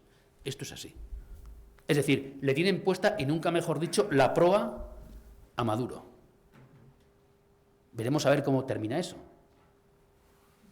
Pero esto tiene que ver mucho con una cierta carencia, la doctrina Monroe de los norteamericanos, de vez en cuando, de cada cierto tiempo, intervenir de manera muy directa en Latinoamérica. Le están poniendo la proa, menos proa física, pero sí política, a Petro. Se le intenta poner a Boric, pero bueno, va a haber elecciones ahora, pero no pueden. Pero a Petro y a Maduro... Pero lo que vemos es que, por ejemplo, en el caso de Venezuela y algunos otros estados más, que no es el caso de Colombia, la penetración de los cárteles de la droga, o mejor dicho, la penetración de los beneficios del comercio de la droga, en ciertos estados es evidente. Y Venezuela es uno de ellos. Ahora bien, eso se combate mandando al mayor portaaviones de la defensa norteamericana y aguas del Caribe y echando misiles a las lanchas que presumiblemente o presuntamente llevan droga, que seguramente, pero bueno, en fin, hay otros métodos para eso. Pero la sociedad internacional le pasa cuentas a esos Estados Unidos. Es más, algunos dirán, mira, menos droga que llega a Estados Unidos. Es así. Pero son también, por tanto, los cárteles de droga son agentes internacionales y otros agentes internacionales que pasan desapercibidos, que no son delincuenciales, presuntamente, son, por ejemplo, esos que estaban haciendo muchos, no quiero ser muy demagógico, esos que estaban sentados haciendo mucho en la mesa de la Casa Blanca con Trump, que son todos los dueños de las grandes empresas tecnológicas. Esos son también agentes internacionales, es decir, Amazon, Facebook e Instagram, bueno, Instagram, todo esto, lo que veíamos el otro día, que estaban todos, Microsoft, incluso que estaba, Apple, los visteis todos, y todos, a cuál le decía cosas más grandiosas a Trump. Y lo es también la vertiente tecnológica homóloga china. Desde Temu para allá. O sea que aquí el que puede pilla. El que puede pilla. Aquí hay ruptura normativa. Eskerrik asko, muchísimas gracias. Se nos ha echado la hora. Casi sin querer. Gracias por venir, sobre todo por vuestras preguntas, que siempre son muy interesantes. Recordad que el 15 de diciembre. El 10 de diciembre tendremos a José Antonio Lozano para hablarnos de inteligencia artificial, realidad y futuro. No, por muy trillado que nos parezca el tema, no dejará de ser interesante, porque podremos ver a lo largo de estos 3 años cómo va evolucionando.